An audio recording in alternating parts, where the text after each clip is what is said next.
Al-imanu bil qadar, beriman kepada takdir. Kenapa beliau sebut pertama kali beriman kepada takdir? Tidak beriman kepada Allah, beriman kepada malaikat, beriman kepada kitab. Kenapa langsung takdir? Ada yang bisa jawab? Kenapa? Kan mestinya kan Allah dulu, habis itu malaikat, habis itu kitab, habis itu para nabi, para rasul, hari akhir, baru takdir. Kenapa langsung disebut takdir? Pokok-pokok ahlu sunnah pertama beriman kepada takdir. Kenapa? Karena ini yang dipungkiri oleh sebagian yang mengaku Islam. Kelompok apa? Kelompok apa? Qadariyah, diikuti Mu'tazilah. Adapun yang menolak ketuhanan Allah nggak ada.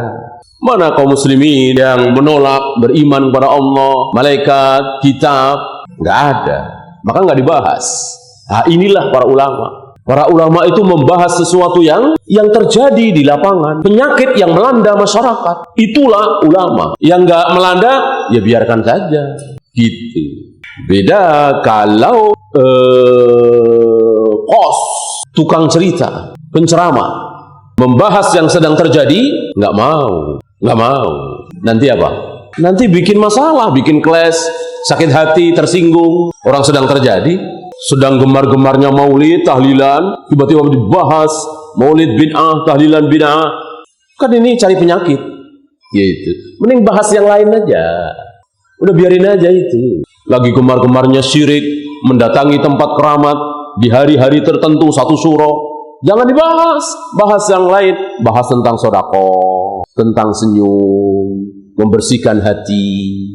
Ulama tidak, justru ketika penyakit itu melanda masyarakat, melanda kaum muslimin, mari kita obati. Tentu orang yang diobati itu merasa nggak nyaman, perih, kasih obat kan perih, pahit, tapi demi kesembuhan, demi kebaikan.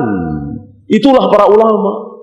Maka ulama sepanjang zaman berbicara tentang Khawarij, berbicara tentang Qadariyah, berbicara tentang Jahmiyah, Jabariyah, Maturidiyah, Asy'ariyah. Tidak ada yang diam. Sesuai dengan apa yang muncul di zaman itu. Sekarang lagi rame apa? Khawarij. Nah, dibahas Khawarij agar kaum muslimin tidak terjerumus. Lagi apa ini? Syiah Rafidah. Bahas agar kaum muslimin tidak terjerumus. Itulah para ulama. Kenapa beliau menulis beriman kepada takdir pertama kali? Karena ini yang dipungkiri oleh orang-orang Qadariyah di zaman sahabat.